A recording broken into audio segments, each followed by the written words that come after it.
tout le monde, j'espère que vous allez bien. Moi, ça va super bien, en tout cas par la grâce du Seigneur. Aujourd'hui, je veux juste partager, je ne serai pas longue, une petite histoire en fait que j'ai découverte sur les réseaux sociaux qui m'a beaucoup en fait touchée. Et donc, la dame explique en fait qu'elle s'est rendue dans un restaurant. Elle allait manger quelque chose, donc elle a demandé en fait à la serveuse, quand elle a fini de commander sa nourriture, « Ah ben excusez-moi madame, je peux avoir votre Wi-Fi ?» Donc la serveuse qui lui répond tranquillement, « Mangez d'abord. » Elle dit, « Ok, d'accord, c'est correct, il n'y a pas de souci. Peut-être qu'ils se disent que je suis venu seulement utiliser leur Wi-Fi ici. » Donc elle mange tout ça. Bon, la serveuse vient. Elle redemande encore le Wi-Fi. La serveuse répond encore, « Mangez d'abord. » Elle dit, « Aïe. » Donc bon, elle se dit peut-être qu'il faut consommer encore. Donc elle prend peut-être un thé ou bien de l'eau, ce genre de choses. Et elle finit de boire, elle finit de manger. La serveuse revient, elle veut payer l'addition. Madame, est-ce que je peux avoir votre Wi-Fi? Elle dit mangez d'abord. Donc toi-même, il faut voir. Là, maintenant, là, le cœur de la femme est chaud. Elle va vers le manager. Elle dit, mais attends, excusez-moi monsieur, je suis venu, je me suis assise dans votre restaurant. J'ai mangé, j'ai bu, j'ai consommé comme il le fallait. Malheureusement, votre serveuse là, elle est très impolie. Je lui demande le Wi-Fi depuis pour me connecter à mes appareils et tout ça. Elle refuse de me donner le Wi-Fi. Elle me dit de manger d'abord. Il dit, non madame, le code du Wi-Fi, c'est manger d'abord. Elle dit, ah. Comme pour dire en fait, c'est-à-dire que souvent là, Dieu nous a déjà répondu il y a longtemps. C'est ce que la femme m'a dit. Elle dit souvent là, Dieu nous a déjà répondu il y a longtemps. Mais tellement on attend que Dieu nous parle comme nous on veut entendre là. C'est pour ça que souvent on a comme l'impression que nos bénédictions sont en retard, nos exaucements sont en retard. Pourtant la réponse est déjà là. L'enfant que tu attends, le mariage que tu attends, la grâce que tu attends, la bénédiction que tu attends, Dieu a déjà répondu. Qu'est-ce que toi ton manger d'abord là veut dire dans le vocabulaire de Dieu en ce moment pour toi? Je veux venir vraiment exhorter toute... Bonjour à tous, j'espère que vous allez bien. Je fais cette vidéo pour partager avec vous un fait qui s'est déroulé en Belgique le 5 septembre. D'accord? Le 5 septembre, à Nalin, une commune de la région Wallonne. Donc Mathis, un petit garçon âgé de 9 ans qui vit et qui est scolarisé dans la commune de Nalin, s'est fait insulter à l'école par un de ses camarades de sale nègre. Donc, il a traité de sale nègre. Alors, qu'est-ce qui s'est passé après? Mathis a alerté, selon ses dires, ses maîtresses. Les maîtresses n'ont rien fait. D'accord? C'est pas grave, on laisse passer. Mais Mathis, qui a été très frustré par ces insultes, a voulu régler le problème seul. Mais ce qui est compréhensible quand même dans ce cas précis.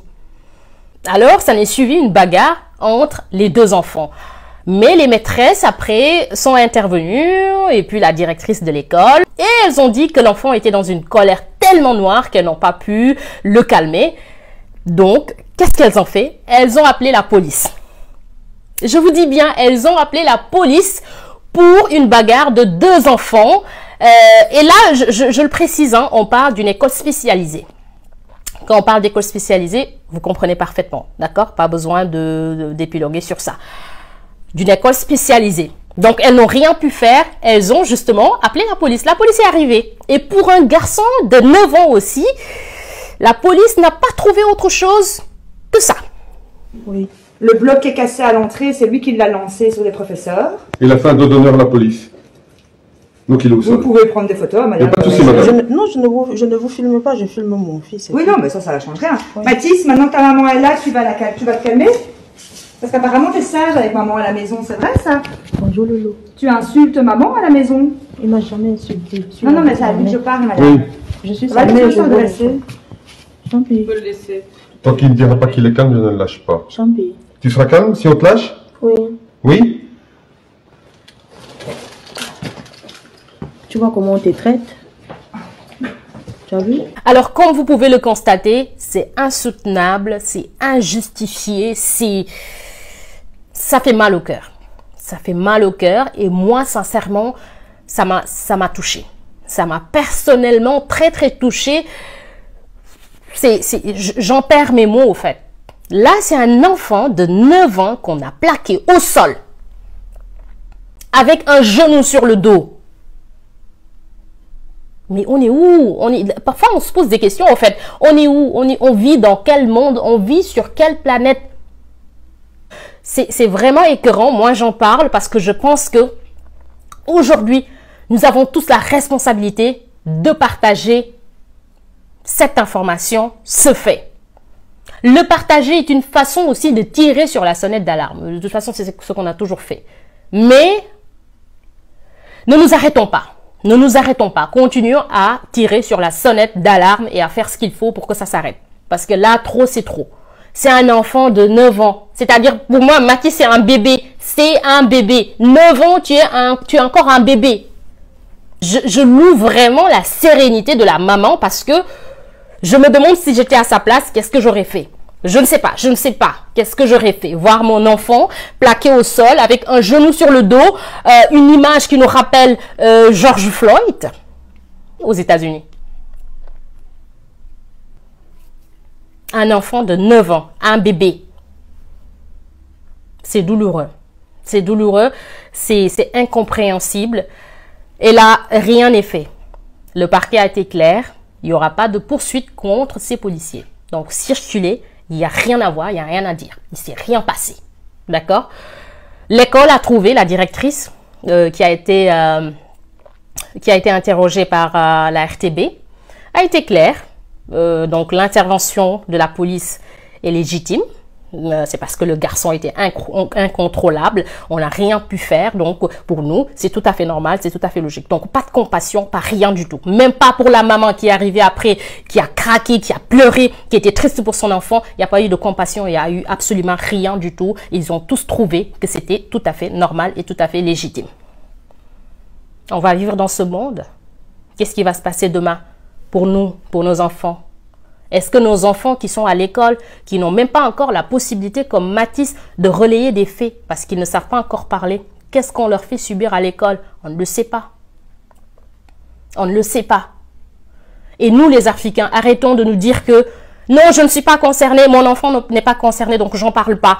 Tant que c'est pas nous personnellement, on se dit c'est pas grave. Non, il faut une solidarité. Je pense qu'il faut sortir et dénoncer ce fait. Nous sommes tous en danger et tous nos enfants sont en danger. C'est ça la réalité. Ce qui est arrivé à Mathis va arriver à mon enfant, va arriver à ton enfant. Écoutons ici la réaction de la maman du garçon. La directrice me dit, voilà, ils étaient dans la cour avec les élèves. Un enfant l'a traité, il l'a insulté des propos que vous savez qui sont interdits ici, on peut pas dire ça, c'est des gros mots quoi. Et suite à cela, mon fils a piqué une crise. Je lui ai dit d'accord madame la directrice, mais qu'est-ce que vous avez fait par rapport à ça quand l'enfant l'a insulté, quand il a traité? Elle me dit rien pour le moment, mais demain, je verrai l'enfant dont hier. Je verrai l'enfant. Je dis, mais madame, quand il y a un problème comme ça, c'est très grave. Parce que l'enfant peut-être s'est senti sans défense. Le fait que vous n'ayez rien fait, est-ce que vous ne pensez pas que au moment où cet enfant a traité mon fils, avant d'appeler la police et tout ce qui s'ensuit, est-ce que vous ne pouviez pas appeler cet enfant pour le recadrer, pour lui dire que ce ne sera pas possible? On dit que ça s'est passé dans la cour, il y avait des institutrices et tout. Je dis, est-ce que les institutrices vous ont fait un rapport? Elle dit non, elle n'a reçu aucun rapport. Tout ce qu'on lui a dit, c'est que mon fils s'est fait insulter. Alors il n'a pas supporté, il n'a pas digéré ça. Et voilà, ça a engendré ce que ça a engendré. Je lui dis, madame, mon fils s'est inscrit dans un club de football. Le même jour qu'il est arrivé, on l'a toujours traité pareil. Le même jour. Je peux pas comprendre. Comment est-ce que ce policier est arrivé à plaquer mon fils alors que c'est lui au départ qui s'est fait traiter? C'est lui qui s'est fait insulter, mais c'est lui qui a fini comme ça. Je pense que la maman va saisir la justice et vraiment aller jusqu'au bout. Aller jusqu'au bout. Parce que là, moi, on parle du traumatisme de l'enfant, mais moi, je pense plus à la maman parce que peut-être l'enfant ne mesure même pas la pleine gravité des faits. Mais pour la maman, c'est assez grave. Pour la maman, ça détruit ta vie, au fait. De voir ton enfant de 9 ans plaqué au sol sans rien pouvoir faire. C'est difficile. C'est très, très difficile. Donc, on compatit. C'est pour ça aussi, moi, j'ai tenu vraiment à faire cette vidéo pour alerter, pour dire à tout le monde qu'il se passe aussi des choses en Belgique qui sont inadmissibles et qu'il faudra forcément dénoncer un jour ou l'autre. Quand on entre à l'intérieur, dans le couloir, je vois mon fils.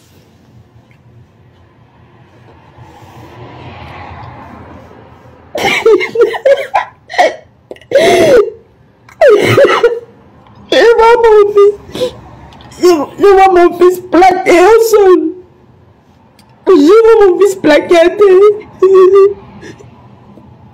Je ne savais pas quoi faire. Je ne savais pas quoi faire. Je ne savais pas quoi faire. Mon fils était plaqué au sol comme ça. Il y avait un policier qui était sur lui, le genou sur lui. Il est derrière le dos. Il y avait un autre policier. Ils étaient trois policiers, deux femmes et un homme. Et celui qui était sur l'enfant. L'enfant plaqué au sol. Mais je pense que la justice, sur ce cas précis, doit faire son travail. Parce que je ne pense...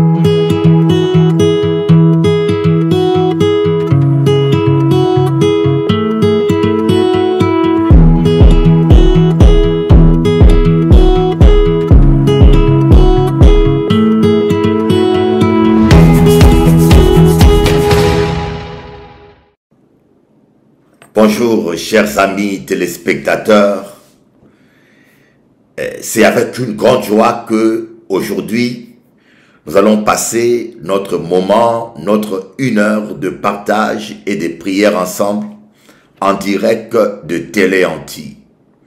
Nous avons un Dieu qui est bon, nous avons un Dieu qui est merveilleux. Si vous voulez avoir mes conseils tous les jours, abonnez-vous sur ma page TikTok. Sur ma page TikTok, je vous montrerai quelques extraits de mes vidéos où je suis en train de donner des conseils aux couples. J'ai créé une page spéciale « Réussir son mariage » parce que j'ai constaté que le couple souffre. La grande partie, la grande majorité des couples sont malheureux. La plupart des mariages aujourd'hui terminent par des divorces. Et certains de ce mariage encore qui restent viables sont malheureux. L'homme ou la femme reste pour des raisons financières ou pour des raisons pour des enfants, pour les enfants ou pour des raisons morales, mais le bonheur n'y est pas. Et je me suis dit, mais est-ce que Dieu qui a dit qu'il n'est pas bon que l'homme soit seul, s'est-il trompé? C'est la question que moi et toi, on doit se poser. Est-ce que Dieu s'est-il trompé? C'est Dieu qui a dit, il n'est pas bon que l'homme soit seul. Moi, je suis avec ma fiancée, on est très heureux. On est très heureux. On est très heureux, je peux vous le dire. C'est formidable, vivre à deux, dans la paix, dans l'amour, dans l'attente, dans la transparence. Moi, je crois que la Bible a raison. Il n'est pas bon que l'homme soit seul. Il n'est pas bon que tu sois seul. Mais c'est comme une voiture. Une voiture est une bonne chose. Mais si vous l'utilisez mal, elle devient dangereuse. Et certains même, elle peut vous amener à la mort. C'est comme un avion. Et l'avion, c'est bien. Quand vous prenez l'avion, vous voyagez de Paris en Guadeloupe, vous avez 8 heures. Alors qu'avec un bateau, vous avez 1 à 2 mois. Vous voyez, ça vous fait gagner du temps. Mais quand l'avion est mal utilisé, ça peut tourner mal. Je suis convaincu que le mariage, c'est extraordinaire. Parce que vous savez, au commencement, Dieu a tout créé, mais il a vu que malgré tout ce qu'il a créé, l'homme était malheureux. Et il a créé la femme. Mais lorsque vous ne respectez pas les lois de Dieu, les principes bibliques, lorsque vous voulez bâtir une vie de couple dans l'égoïsme, sans respecter les lois divines, croyez-moi, votre mariage ne va pas durer longtemps. Et j'ai constaté que beaucoup des couples sont malheureux, beaucoup de femmes sont malheureuses. Peut-être vous qui me suivez là, vous êtes malheureux. Alors, voilà pourquoi j'ai créé une page TikTok. Réussir son mariage. Et je peux vous dire, dans 2 mois, j'ai eu 245 000 abonnés. Dans 2 mois, j'ai eu 245 000 abonnés. Et parmi tous les pasteurs francophones, j'ai battu tous les records dans 2 mois. Et dans cette page, je ne parle pas de religion, je parle du bon sens. Je donne des conseils de sagesse et je suis merveilleusement surpris de voir que même les musulmans me suivent. Même les musulmans me suivent et me bénissent. Voyez? Et je parle, je donne des conseils de sagesse et des conseils qui est biblique. Des conseils bibliques. Je leur annonce la parole sans la casquette religieuse. Je donne la parole de Dieu sans donner un aspect religieux. Je fais appel à leur bon sens, comme l'apôtre Paul le disait, le bon sens. J'éveille le bon sens des hommes comme des femmes. Imaginez-vous, dans la grâce de Dieu, nous avions battu tous les records. J'ai 2 vidéos dans 2 mois qui ont dépassé 2 millions de vues. 2 millions de vues. Il n'y a pas d'équivalent sur TikTok. Dans un mois, même les plus grands groupes modernes aujourd'hui ne peuvent pas atteindre 2 millions de vues aussi facilement. Et d'autres c'est 1 million, mais Dieu est en train de bénir. Alors, je vous montrerai quelques extraits de cette page qui est en train de toucher beaucoup du monde. Dieu est bon, Dieu est bon, Dieu est bon, Dieu est bon. J'aimerais vous dire, vous qui me suivez, c'est possible de vivre autrement. C'est possible de connaître le bonheur. Je crois que le bonheur est possible, la paix est possible. C'est vrai que la vie aujourd'hui est devenue tellement difficile. Avec la crise économique, les hommes sont de plus en plus devenus des voleurs et des menteurs. Et ce qui est choquant, même des gens qui ne volaient pas hier volent aujourd'hui. Même des gens qui ne volaient pas hier volent aujourd'hui. Vous voyez, mais ne vous inquiétez pas. Bon, avant de commencer l'émission à nous, je vais en Kabao quelques nouvelles des Antilles. Quelques nouvelles, à Kabao quelques nouvelles. À Kabao quelques nouvelles. Nouvelles d'abord de la Guadeloupe. Et Léo en cas parler de nouvelles et en cas des autres vraiment qui pas ni en l'eau bonne nouvelle. Il pas ni en l'eau bonne nouvelle. Pas ni en l'eau bonne nouvelle. Vous savez, ce monde, ça va de pire en pire. Voilà, nouvelle de Outre-mer.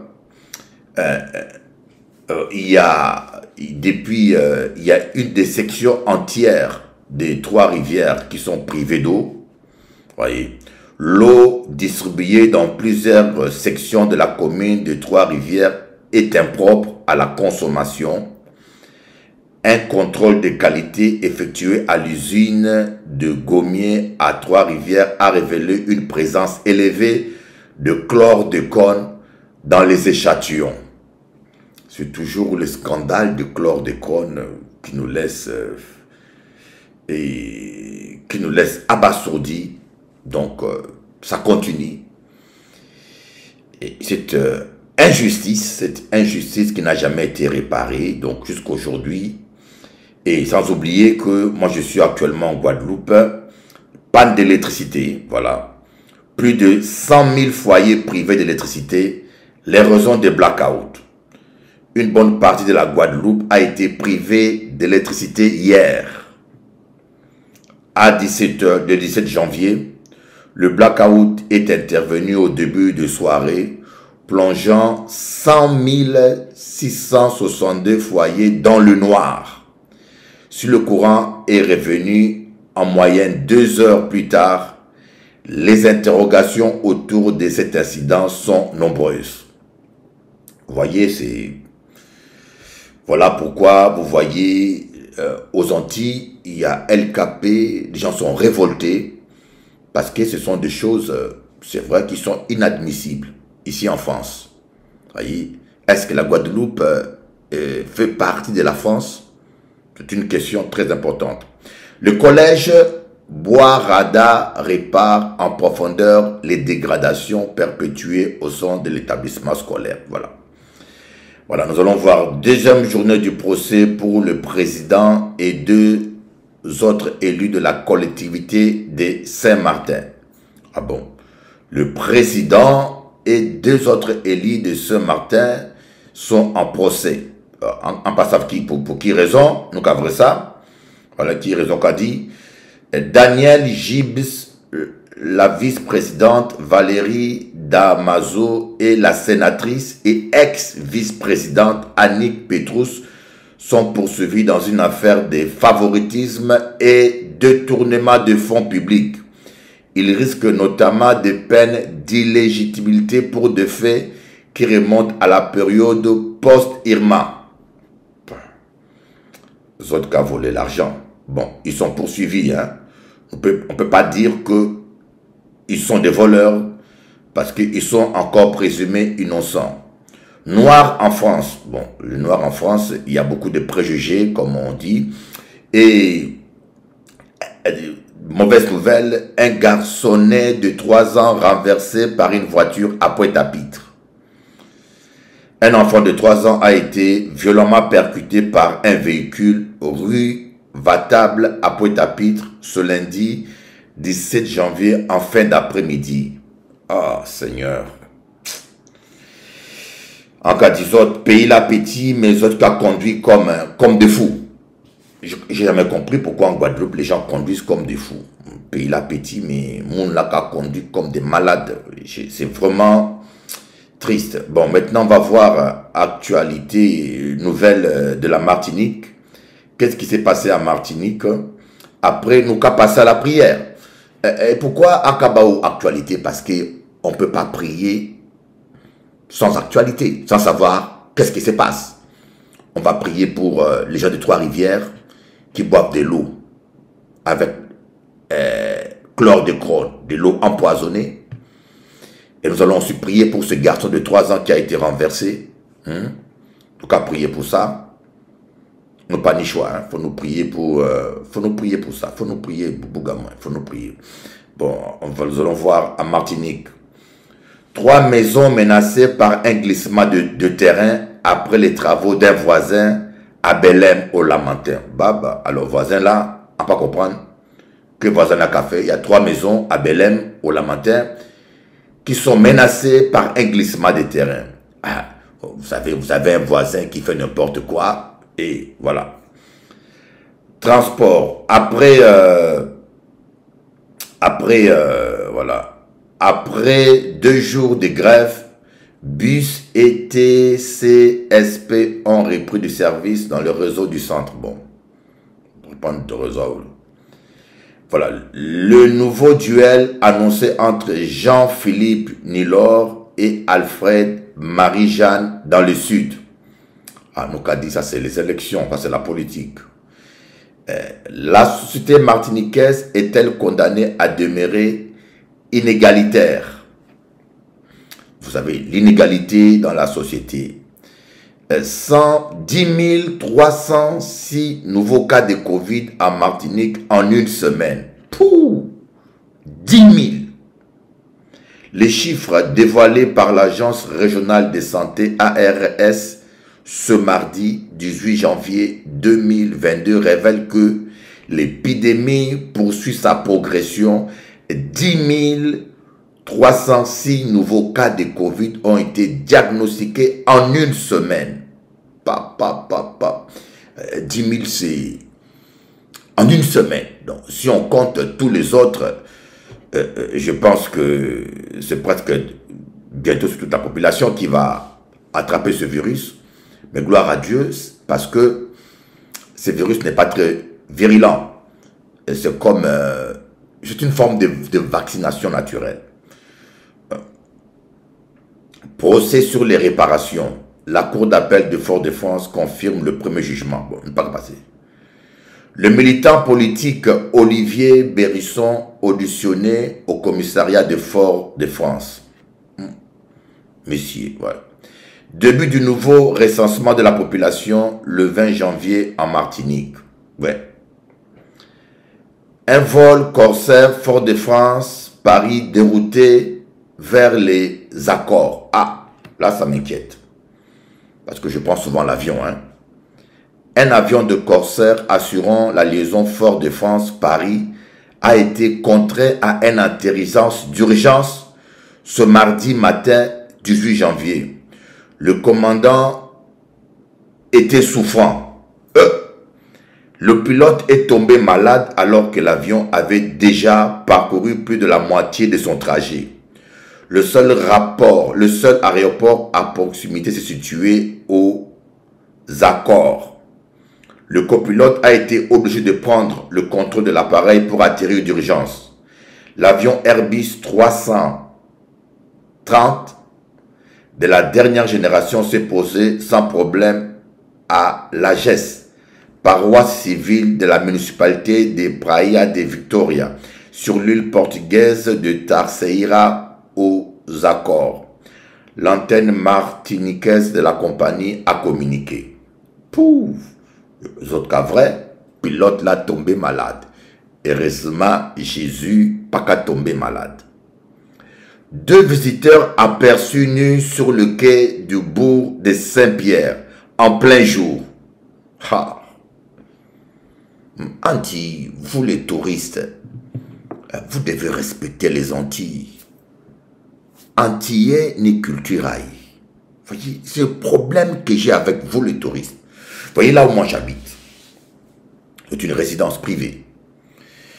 Et j'ai un touriste, j'ai mis la télé chez moi. J'ai pas mis le volume fort, hein, pas très fort. Mais le gars est venu me voir à 14h, je crois, ou 17h, pour me dire que je fais du bruit. Il n'était pas content. Mais j'étais là, j'écoutais mes vidéos YouTube sur la télé et je vous dis que je n'avais même pas mis le volume fort. Mais on dit, mais vous savez, je regardais le monsieur, par amour, par gentillesse. Je me suis dit, si ça peut, si ça le dérange, je baisse, j'ai souri, j'étais poli, j'ai souri. Mais au fond de moi, je dis, mais ce monsieur n'est pas normal. Il se croit où? Est-ce qu'à Paris, il va faire ça? Est-ce qu'à Paris, il y a tapage nocturne à 17h?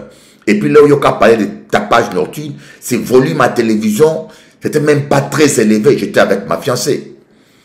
Et moi, je suis à Paris tous les jours. J'ai un voisin en haut qui fait des travaux. Ça fait 2 ans. Monsieur qui a fait travaux 2 ans, il n'a jamais arrêté.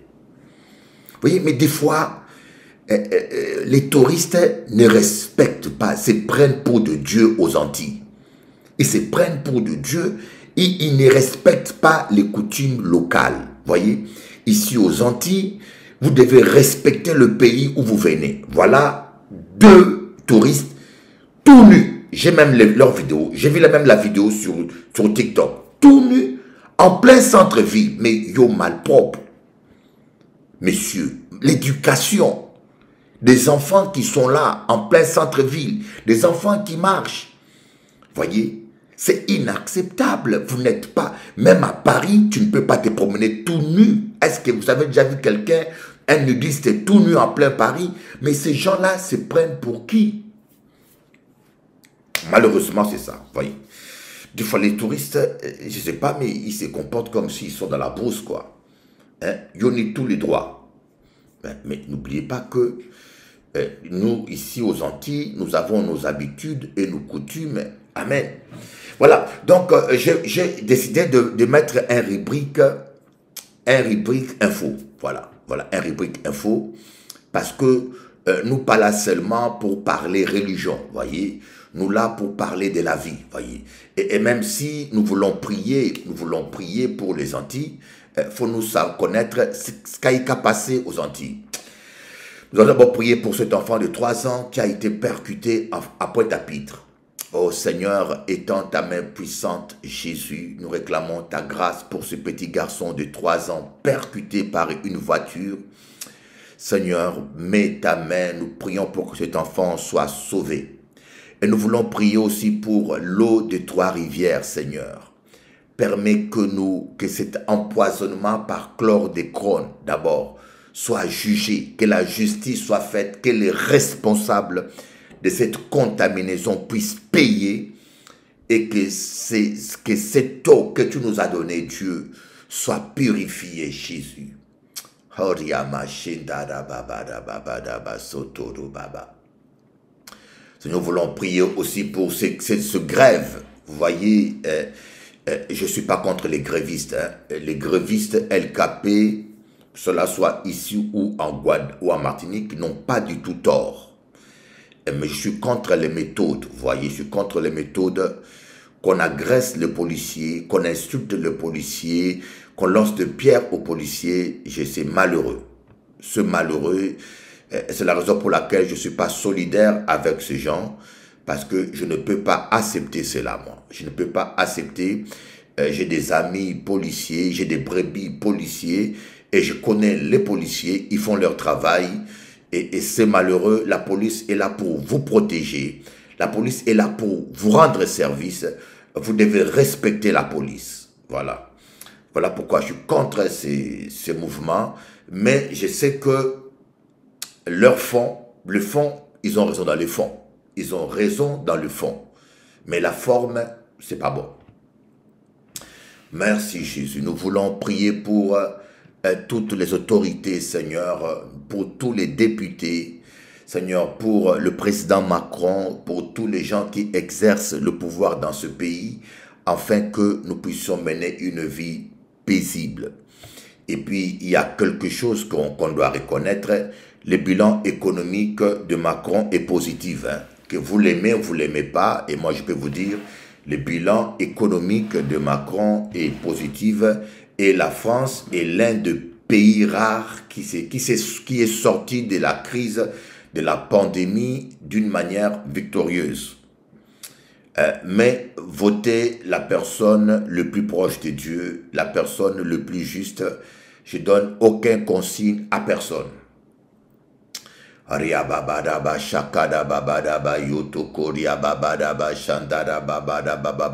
Nous prions pour que toutes les personnes contaminées soient indemnisées et surtout qu'on trouve une solution pour que les gens aux Antilles ne continuent pas à boire cette eau qui est contaminée.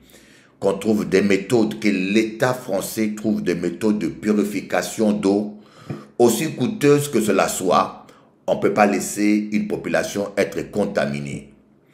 Dans le nom de Jésus, le taux de prostate, de cancer de prostate est 10 fois élevé aux Antilles qu'ailleurs.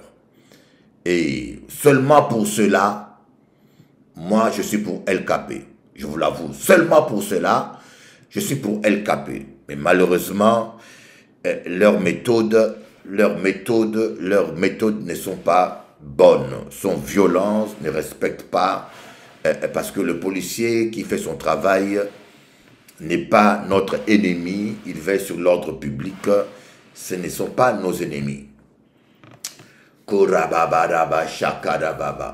Alors, nous allons parler maintenant de la parole de Dieu, de la parole de Dieu. Oh Jésus. Seigneur, aide-nous à t'aimer. Seigneur, aide-nous à t'aimer. Nous allons dire, Seigneur, aide-nous à t'aimer. Seigneur, aide-nous à t'adorer. Seigneur, attire nos cœurs à toi. J'aimerais que Eddie me donne ce verset. Jésus-Christ s'est dit aux disciples, ce n'est pas vous qui m'avez choisi, c'est moi qui vous ai choisi.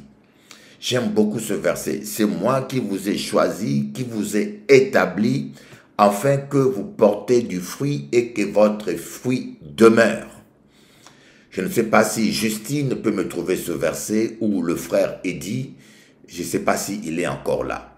Ou ce n'est pas vous qui m'avez choisi, Jésus-Christ s'est dit dans l'évangile de Jean, ce n'est pas vous qui m'avez choisi, mais c'est moi qui vous ai choisi, qui vous ai établi, afin que vous portez du fruit et que votre fruit demeure, de sorte que Dieu vous donne tout ce que vous demanderez.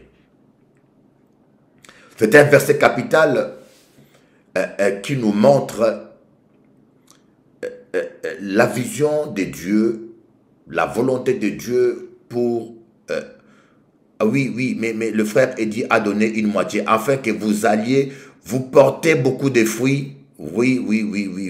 Ah oui, voilà, il est là. On va voir ce verset formidable. Merci Seigneur. On va lire ce verset. Il est dans l'évangile de l'évangile de... Il est dans... L'évangile des Jean, oui. L'évangile des Jean, nous cali ça. Alléluia. Nous cali verset là.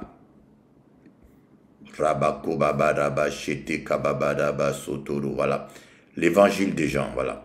Chapitre 15, à partir du verset 16. Que Bible là qu'a dit? L'évangile des Jean, chapitre 15, à partir du verset 16. Bible là qu'a dit, ce n'est pas vous qui m'avez choisi, mais moi. Je vous ai choisi et je vous ai établi. Pour quelle raison?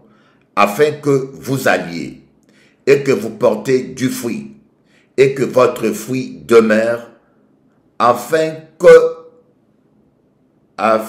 ce que vous demanderez au Père à mon nom, il vous le donne. Or, l'évangile de Jean, chapitre 15, verset 16. Je trouve ça extraordinaire. Je ne sais pas si vous comprenez la quintessence et la profondeur de ce verset, mais pour moi, ce verset est l'un des versets le plus percutant de la Bible. Ce n'est pas vous qui m'avez choisi, voyez, ce n'est pas vous qui m'avez choisi. Si tu es là, ce n'est pas parce que tu es meilleur que les autres. C'est parce que Jésus t'a choisi. Ce n'est pas toi. Et des fois, nous avons l'impression que c'est nous qui avons choisi Jésus. Voyez, Jésus-Christ s'est dit lui-même dans sa parole, personne ne peut venir à moi si ce n'est pas le Père qui l'attire. Vous voyez, par exemple, toi qui me suis à la télévision là, sur Télé Anti, il y a plus de 300 chaînes, 200 chaînes ou 400 chaînes. Vous voyez, si vous êtes sur Bouygues ou sur Orange ou bien sur Free, avec le nombre de chaînes qu'il y a, si aujourd'hui tu es là en train de me suivre, je ne pense pas que c'est un hasard.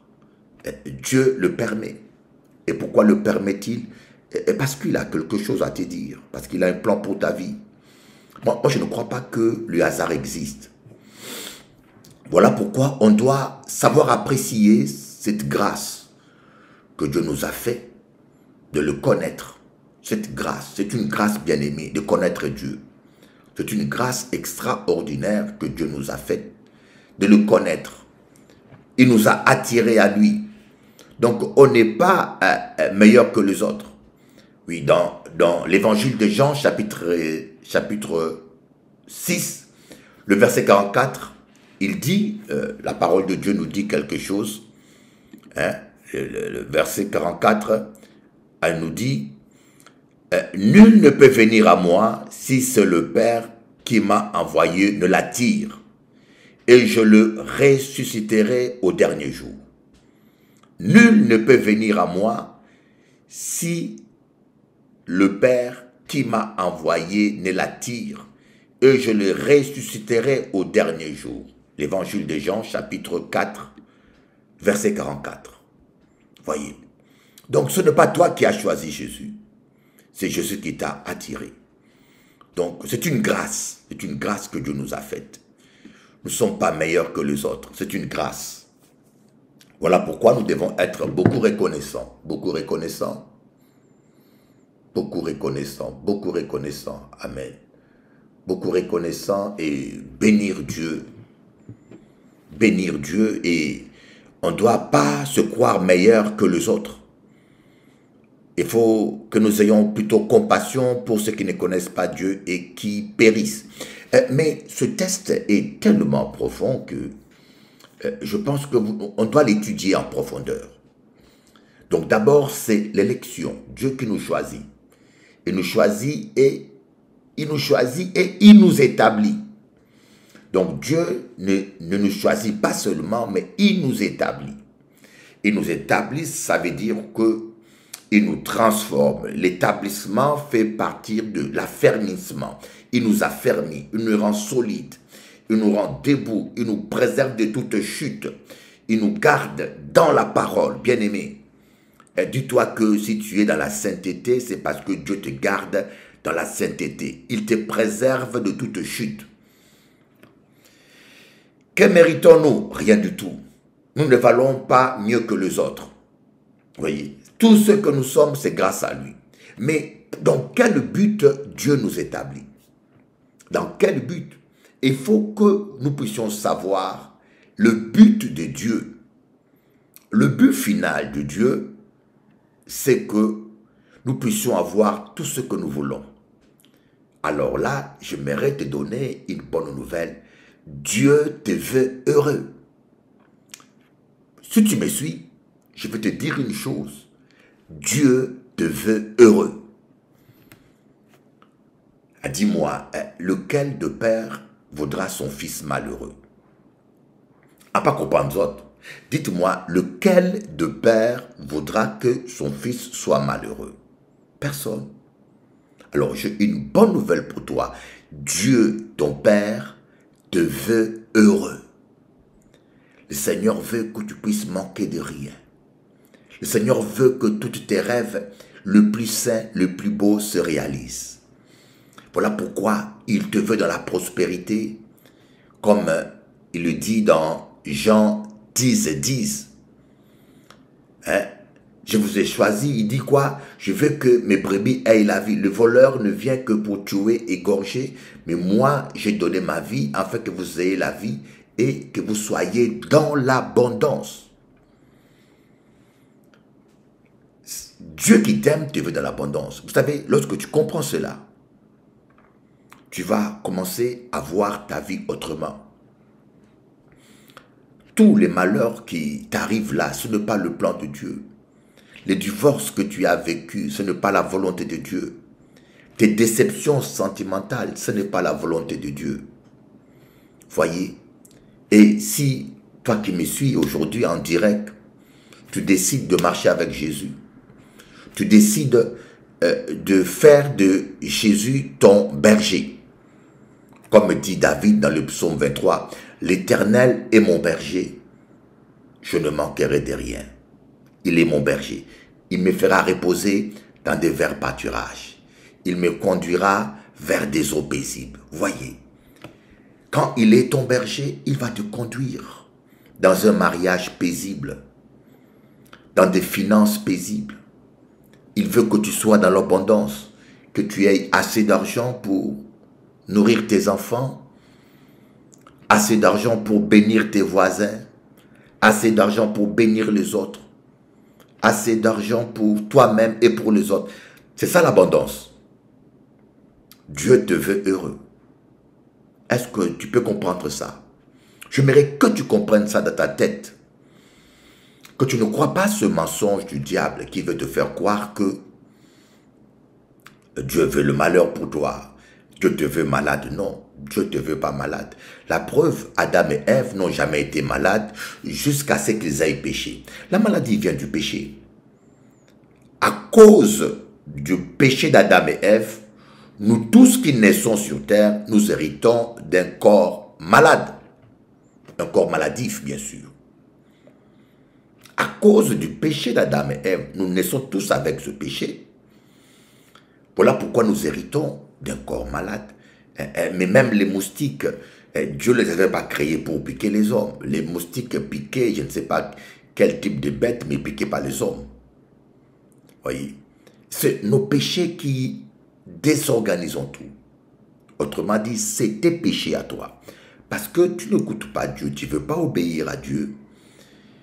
Tu veux faire ta vie à ta tête, tu vas aller de déception en déception. Tu ne seras pas heureux.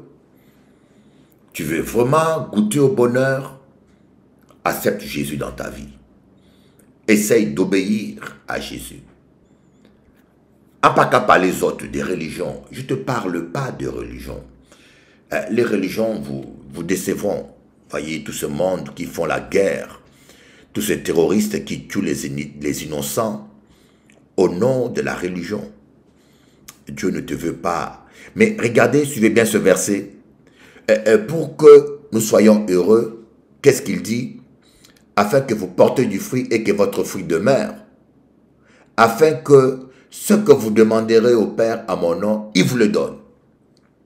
Donc le but final, le Seigneur vous a choisi pour que vous portez du fruit. Voyez. Et c'est là le nœud du problème. Et nous avons des chrétiens qui ne portent pas du fruit. Depuis qu'ils sont convertis, ils n'ont pas qu'à servir bon Dieu. Le Seigneur t'a choisi, t'a établi et il veut que tu portes du fruit pour sa gloire. Il veut que tu portes du fruit. Il veut que tu le serves. Il veut que tu portes du fruit. Mais malheureusement, la plupart des chrétiens, certains chrétiens plutôt, ne portent pas du fruit pour Dieu. Ils ne portent pas du fruit, ils ne sont pas utiles au royaume des cieux. Quand ils viennent à l'église, c'est pour toujours recevoir. Ils veulent recevoir de Dieu. Nous voulons recevoir la guérison, ce qui n'est pas une mauvaise chose. Nous voulons recevoir la délivrance, ce qui n'est pas une mauvaise chose. On veut que Dieu nous bénisse financièrement. Bien sûr, Dieu le veut. Mais le Seigneur est capitaliste. Il n'investit pas là où il n'y a pas du fruit. Voyez. Le Seigneur ne sème pas dans une terre aride. Il faut que la terre soit bonne. Et une terre bonne porte du fruit. Le Seigneur n'arrose pas un arbre qui ne porte pas du fruit. Voyez. La bénédiction, c'est un arrosage. Rappelez-vous de Jésus, lorsqu'il a vu un figuier qui ne portait pas du fruit, il a maudit. Il a dit que personne ne mange du figue de cet arbre. Et le figuier a séché à l'instant. Et c'est la même chose. Tu es là dans l'église de Dieu, tu es là dans le corps du Christ. Le Seigneur attend à ce que tu portes du fruit pour sa gloire. Et le Seigneur, quelque part, il est socialiste et capitaliste aussi. Il veut capitaliser ce qu'il a investi en toi. Vous devez répondre à l'appel de Dieu. Vous voyez, nous voulons la bénédiction, mais malheureusement, la génération évangélique actuelle, on est mal enseigné. Les pasteurs, nous avions mal enseigné les chrétiens. Nous avons fait de la bénédiction notre priorité. Alors que le Seigneur veut que nous faisons du royaume des cieux notre priorité. Cherchez d'abord le royaume des cieux et sa justice, et toutes choses vous seront données par-dessus tout. Cherchez d'abord le royaume des cieux et sa justice, et toutes choses vous seront données par-dessus tout. Autrement dit, lorsque nous faisons la combinaison entre ce verset de Matthieu, cherchez d'abord le royaume des cieux et sa justice, et toutes choses vous seront données par-dessus tout, avec ce verset de Jean chapitre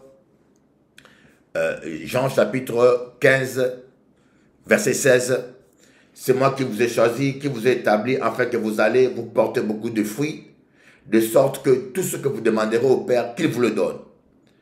Ça veut dire quoi? Ça veut dire, autrement dit, chercher le royaume des cieux par-dessus tout, c'est chercher premièrement à porter du fruit pour le Seigneur. Chercher le royaume des cieux par-dessus tout veut dire simplement chercher à porter du fruit pour le Seigneur.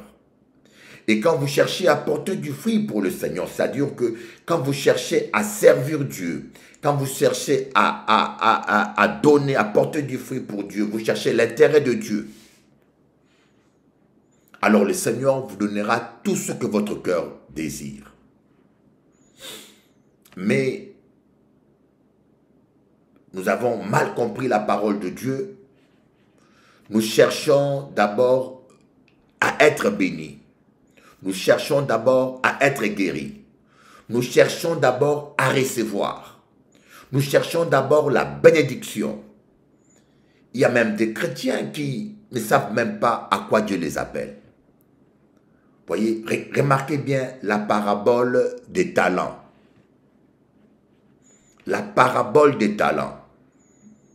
Voyez, quand le maître est revenu, on a donné un talent à un ouvrier, 3 talents à un autre ouvrier, 5 talents à un troisième ouvrier. Quand le maître est revenu, celui qui avait un talent a caché les talents parce qu'il avait peur.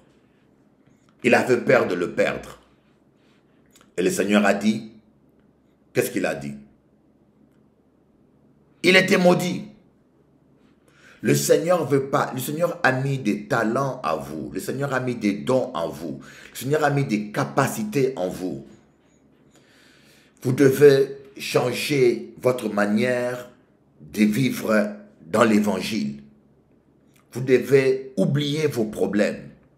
Vous devez mettre vos besoins, votre confort en second lieu. Nous devons d'abord servir Dieu.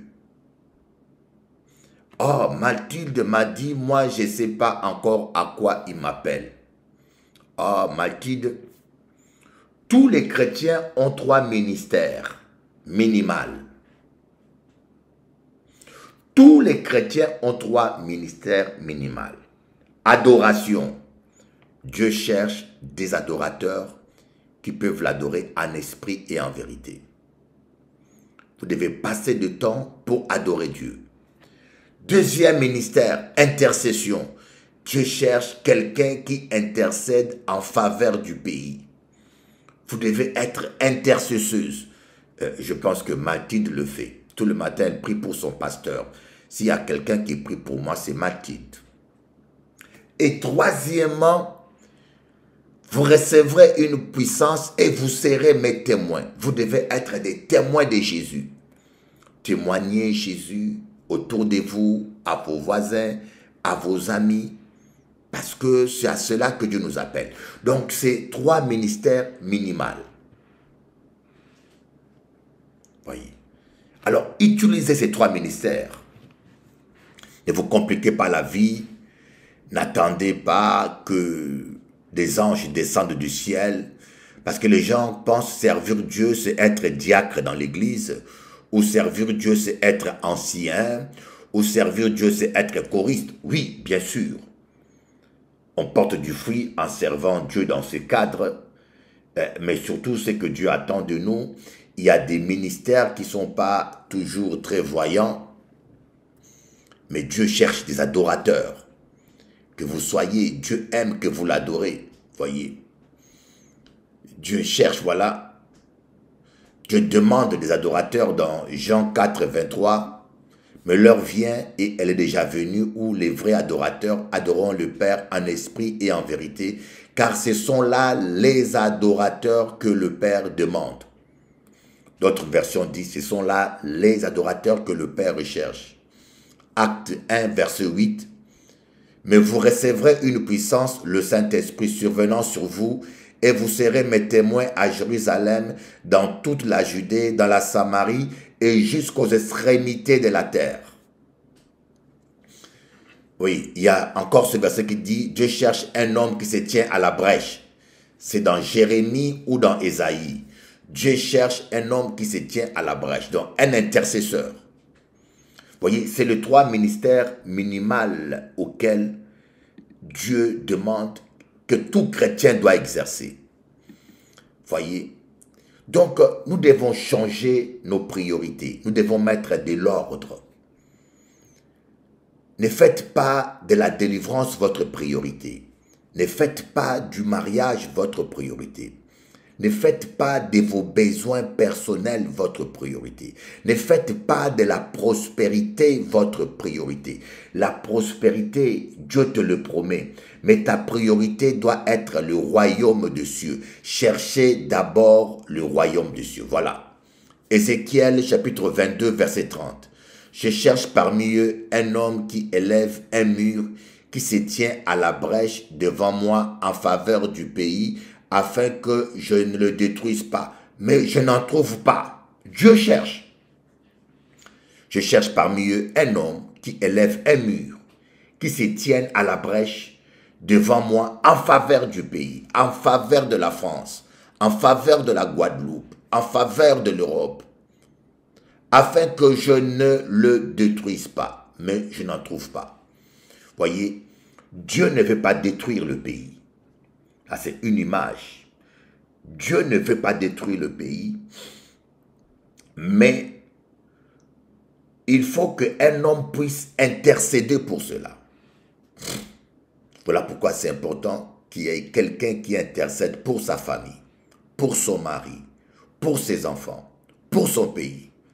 Il y a des fois où Dieu ne veut pas détruire, mais il ne trouve pas quelqu'un qui intercède. Il ne trouve pas quelqu'un qui intercède en faveur du pays. Et là, sa main lui vient en aide. Voilà un peu pourquoi nous devons porter du fruit. Nous devons porter du fruit. Nous devons porter du fruit, bien-aimé. Tu dois, à partir d'aujourd'hui, changer ta priorité. Ta priorité doit être le Seigneur. Ta priorité doit être le royaume des cieux. Fais de l'Éternel tes délices et il t'accordera ce que ton cœur désire. Voyez, Dieu veut, bien-aimé, qu'on ne te mente pas, Dieu veut réaliser tes rêves. J'en suis sûr, Dieu veut réaliser tes rêves. Dieu veut te donner ce que ton cœur désire. Dieu a des projets de paix et de bonheur pour toi. Voyez, mais malheureusement, nous avons nos priorités. Et malheureusement, dans nos églises modernes, actuelles, évangéliques, la parole est mal enseignée. On nous parle toujours de la prospérité, de l'argent, de la guérison, de la délivrance. Mais Dieu va te guérir pour que tu retournes en boîte de nuit? Non. Dieu veut te guérir pour que tu le serves. Tu veux des finances. Vous savez qu'il y a des gens, la pauvreté est une bonne chose pour eux. Ça peut vous choquer, mais il y a des gens pour lesquels la pauvreté, c'est la meilleure chose qui puisse leur arriver. Parce que s'ils ont l'argent, ils vont retourner dans les boîtes de nuit. S'ils ont d'argent, ils auront assez d'argent pour entretenir des maîtresses et aller en boîte de nuit. Alors pour ces gens-là, je prie que Dieu les garde dans la pauvreté encore. Au moins, ils n'auront pas en boîte de nuit, ils pourront se repentir. Vous voyez? Donc, quand Dieu veut vous bénir financièrement, il veut être rassuré que cet argent va servir pour sa gloire. Et non pour aller en boîte de nuit. Quand Dieu veut vous guérir, il veut être assuré que ton corps, quand il sera en bonne santé, tu vas le servir. Que tu n'auras pas d'énergie pour aller coucher avec la femme de ton voisin. Nous qu'à prier, nous qu'à prier, nous qu'à prier. Tendre Père, nous voulons te bénir, nous voulons te rendre grâce, nous voulons t'élever, nous voulons te magnifier et nous voulons que tu prennes le centre de notre cœur. Nous voulons que tu prennes le centre de notre vie. Nous voulons, Seigneur, faire de toi notre priorité. Nous voulons faire du royaume des cieux notre priorité. Nous voulons chercher d'abord le royaume des cieux et la justice. Au nom de Jésus et le Fils de Dieu. Amen. Gloire à ton nom, Jésus.